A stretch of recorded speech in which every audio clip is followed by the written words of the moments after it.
Hello everyone, I have a new ruler. It is called the Colini Canvas Patterning Ruler, and it's meant to help me make circles. And I'm going to use a tailor's owl to work with it. There's a metal end in the ruler that has a pilot hole, so you can see that hole, a little bit of it on the where my left hand is.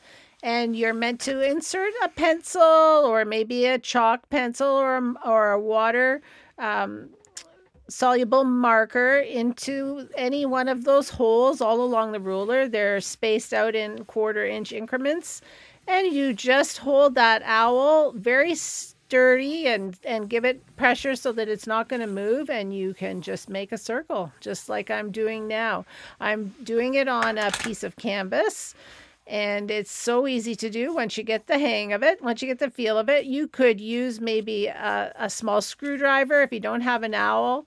The owl is the tool that helps you puncture holes in fabric. So I find it holds that end of the ruler in place, and you don't need to worry if the fabric is moving, because as long as that end is in place where the pivot hole is, you're going to get your circles. And you can go all the way up to 16 inches in diameter.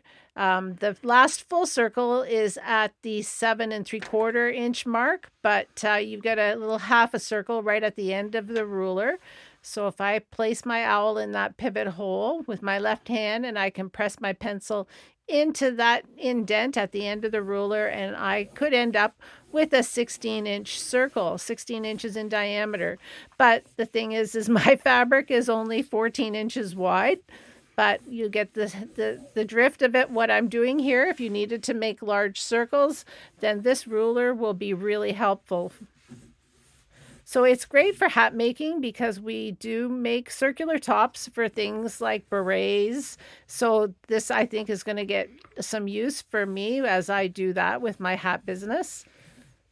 But as you can see, the fabric moves underneath, but as long as I keep that pivot hole sturdy and straight and in place, then I get that beautiful circle. And if I fold my fabric into 4, if you were going to make a pattern and you folded a piece of paper into 4, you can easily do that shortcut to make a circle too. Now it'll be a little bit just slightly bigger because I need to go into the corner of the fabric with my owl to hold the ruler in place.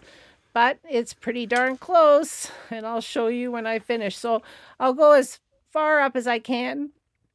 So I'm going to make a 14-inch circle. So I've got my marker in the 7-inch spot.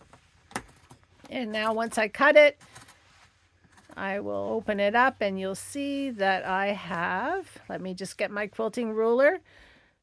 Yeah, that's pretty darn close. I've got my 14-inch in diameter circle.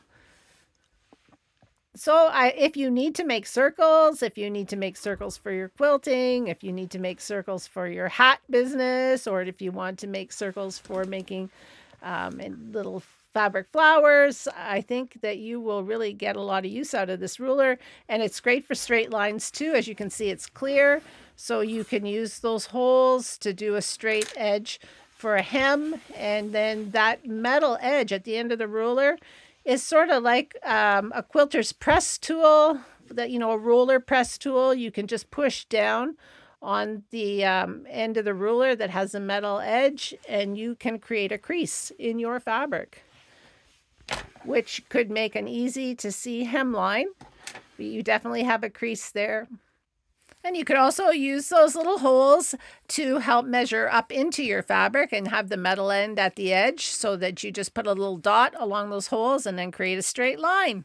So all in all, a handy tool I recommend.